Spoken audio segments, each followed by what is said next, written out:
Spurs fans, it seems inevitable that Kevin Durant will become a Spur. So let's talk about best case trade scenarios.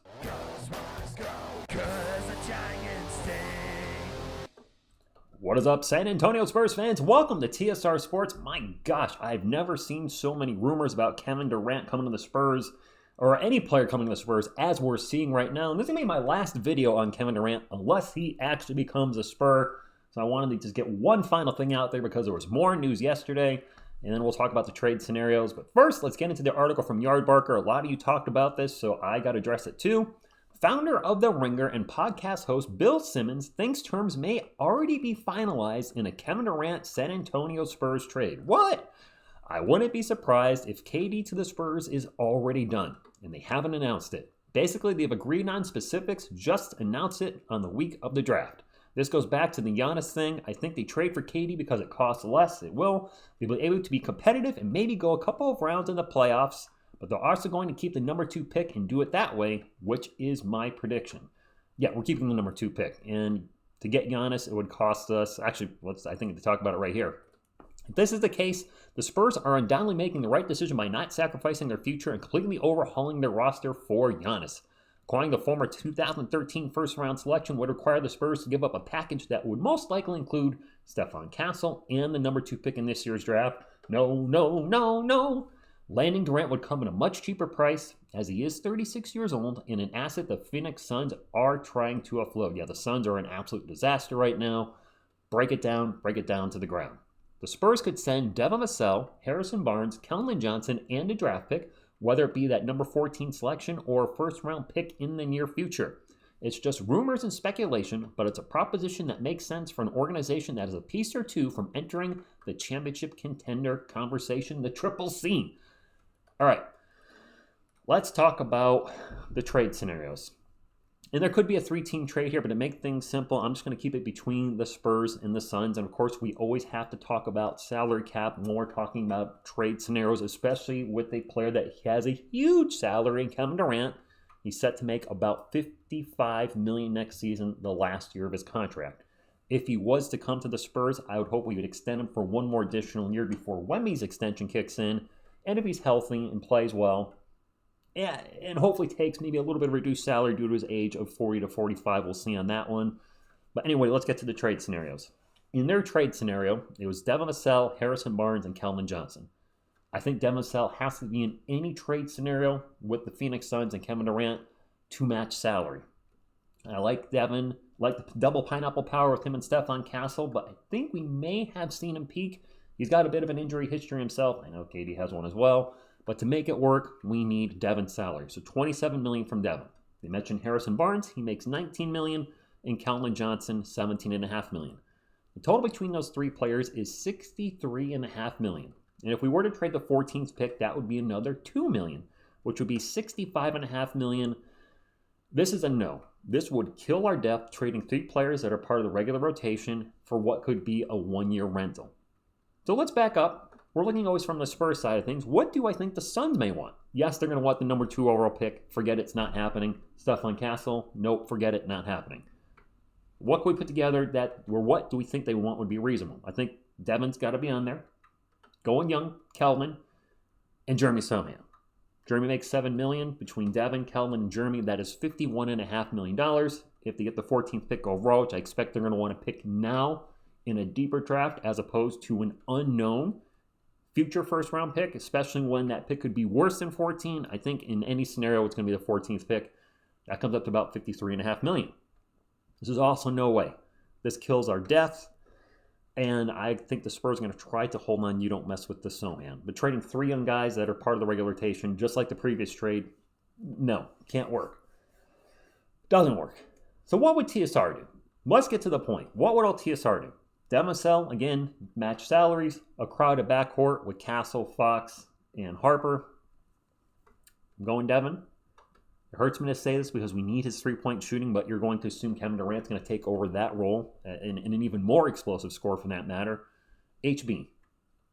1 year with the Spurs, killed it from the corners, our best three-point shooter, did some community stuff, a lot of community stuff, didn't he?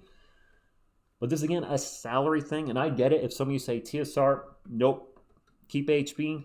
We're shipping Kelvin out. Kelvin's on a team-friendly contract, also community guy. I get if you go with Kelvin, I'm going to go with HB in this trade scenario, Harrison Barnes. So we have Devon's 27, Harrison Barnes 19. That makes 46. We're drafting a guard, so we need less guards. And in this scenario, we're actually giving up 2 guards. Malachi Branham. He's not playing with us anyway. Barely played last season. Played garbage time. Pick up his option for $5 million. Ship him off to the Suns. Hey, we're getting a bad contract. Well, a bad contract for the Suns. Let's take a contract that's useless for us at this moment and send it to them. That's $51 million plus the 14th pick comes to about $53. This hurts our depth, clearly, but it doesn't kill it like the other 2 trade scenarios. I think that would work if it did happen. We're looking at a starting lineup probably of Wemby, KD, Sohan, Castle, and Fox, which I think I've said before in a previous trade video. And that would be a big lineup. 7-6. 6'11", 6'8", 6'6", 6'3". That would be the biggest lineup we've had in some years, would it not be? Defensively, it's a bit of a hit or miss. Wemby, probably Defensive Player of the Year if he plays at least 65 games next season. Stephon Castle's got some things he needs to work on, but he's going to get better. Sohan, obviously, are one of our best defenders. Fox, he can cause some turnovers. KD, not a great defender at this point in his career. Was never a Defensive Player of the type year candidate, but certainly not going to be counting on him for his defense, which is fine because Harrison Barnes, not a great defender either. Offensively, we're going to have maybe possible floor spacing issues. Depends on how Sohan and Castle work on their, their three-point shooting, and Fox is not a great three-point shooter either. But, man, we're going to have guys that can score with Wemby, KD, and Fox. Castle can get into the paint and cause turnovers. It's hard to ball, but you get to the line, cause fouls. And Sohan has shown he can finish in the paint. I think it would work. Just need the guys to get a little better three-point shooting to help open the floor spacing a little bit for Wemby. Rebounding might be an issue. Or not. Wemby not going to grab a lot of offensive rebounds because he's out shooting threes. He's out in the perimeter often, but Sohan's a great offensive rebounder. I think it'll be just good enough. And then as far as our bench, that's the big question mark. Harper, Kelvin, Blake, Penny.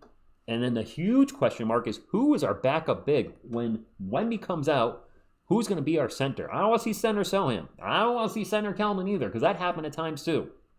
We need a backup big. That's the huge question mark there. And then other players we have that maybe they bring Sandro Mamakelsvili back. My man Riley Minix, bring him up from the G League. Harrison Ingram's out there. Juan Nunez, that guard over in Spain. But we need a big. Whatever happens, if he becomes a Spur in Kevin Durant, we still need a big. That's a giant question mark. The Spurs need to address that big time because when Wemby comes out of the game, we saw the wheels just fall off. We don't need an all-star backup big. We just need a capable backup big. Guys, I really think this is happening. I really do. My Spurs brain says maybe we should go stick with the youth movement. But I will say some people are like, Kevin Durant's attitude sucks, TSR. It sucks. I haven't heard the best things about it. But you know what? The same things were said about Chris Paul before he came here. TSR, he's a locker room problem. We're not going to want him. And everything worked out great. And if Kevin Durant becomes a Spur, I hope that mentorship, that leadership we saw from Chris Paul, the praise we saw from other Spurs players towards CP3, that KD ends up getting that same praise as well. He's an older veteran that at this point, maybe winning a championship might not be a possibility. Maybe not with the Spurs in the next couple of years, but I don't know. I'm kind of rambling now. There's just too much smoke here, and I think there's fire here too, and I feel like it's going to happen, Spurs fans. I really do. Question is, if Kevin Durant becomes a Spur, what would you be reasonably be willing to give up? What do you think would be a fair trade for the Spurs and a fair trade for the Suns? Don't forget about the Suns. Yes, I gave them some bad contracts with the Malachi Branham. They might ship off Devin somewhere else because they have a crowded backcourt with Beal and Booker unless they move one or both of those. Who the heck knows? But I think it's going to happen, and I'm here for the ride. It's going to be a roller coaster of an offseason for that for sure. So drop a comment about what trade works for you. If it's one of the ones we mentioned, great. Hit the thumbs up, support the channel, subscribe to become part of our Awesome Spurs community. And thank you, and as always, go Spurs go.